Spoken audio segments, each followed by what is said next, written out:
ঝিঙে বাটা আপনারা অনেকে অনেকভাবে খেয়েছেন আমি জানি, কিন্তু এই রেসিপিটা মিস করলে কিন্তু একটুকুও চলবে না। এত ভালো খেতে হয়েছিল কি বলবো।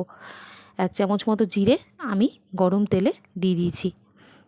জিরের কালারটা একটু কালচে হয়ে গেলেই দিয়ে দেব রসুন 10-12টা মতো। তারপর ঝিঙেগুলো দিয়ে দেব। তারপর পরিমাণ মতো হলুদ, নুন আর চিনি দিয়ে দেব। এর টেস্টটা হবে ঝাল মিষ্টি মতো।